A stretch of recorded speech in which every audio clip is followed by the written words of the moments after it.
తెలంగాణ రాష్ట్రం నుంచి రాజ్యసభ ఉప ఎన్నికల అభ్యర్థిగా అభిషేక్ మన్ సింఘ్వి గారిని నిర్ణయించడం జరిగింది. వారి నామినేషన్ ప్రక్రియలో భాగంగా ఈరోజు సిఎల్పి సమావేశాన్ని ఏర్పాటు చేసి శాసనసభ్యులను, శాసనమండలి సభ్యులను, లోక్సభ ఎంపీలను, రాజ్యసభ ఎంపీలను అందరిని కూడా సమావేశానికి ఆహ్వానించి అభిషేక్ మన్ సింఘ్వి గారిని మా వాళ్ళందరికీ పరిచయం చేయడం జరిగింది. రేపు ఉదయం 10 గంటలకు సిఎల్పికి అందరిని రమ్మని, రేపు సరిగ్గా 11 గంటలకు వారు నామినేషన్ను దాఖలు చేయబోతున్నారు. కాంగ్రెస్ పార్టీ తరఫున తెలంగాణ రాష్ట్ర ముఖ్యమంత్రిగా, పిసిసి అధ్యక్షుడిగా వారిని మనస్ఫూర్తిగా ఆహ్వానిస్తున్నాను. ఈరోజున్న ప్రత్యేకమైన పరిస్థితుల్లో 2014 ఆంధ్రప్రదేశ్ పునర్విభజన చట్టంలో తెలంగాణ రాష్ట్రానికి ఆనాటి ప్రధానమంత్రి మన్మోహన్ సింగ్ గారు, శ్రీమతి సోనియా గాంధీ గారి నేతృత్వంలో చాలా అంశాలను చట్టబద్ధంగా మనకు హక్కులను కల్పించారు.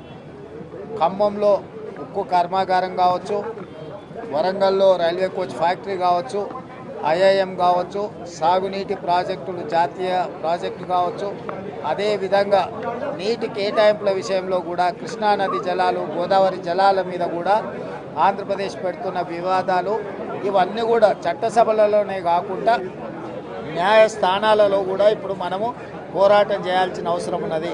అందుకే రాజ్యాంగ నిపుణుడు, న్యాయ కోవిదుడు అభిషేక్ మన్ సింఘ్వి గారు తెలంగాణ రాష్ట్రం నుంచి రాజ్యసభకి వెళ్తే మన రాష్ట్ర సమస్యల మీద చట్టసభలతో పాటు న్యాయస్థానాలలో కూడా పోరాటం చేయడానికి అవకాశం ఉంటుంది.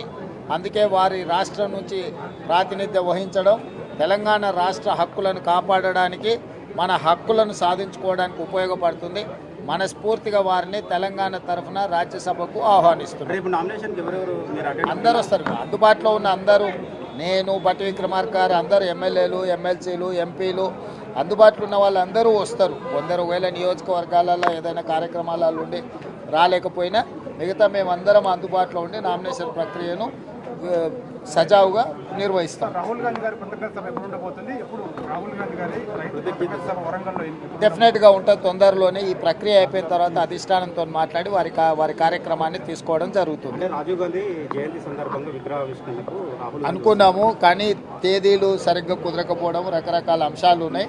రేపటికి స్పష్టత వస్తుంది. స్పష్టత రాగానే మొట్టమొదట మీకే వివరిస్తాం. Sir please.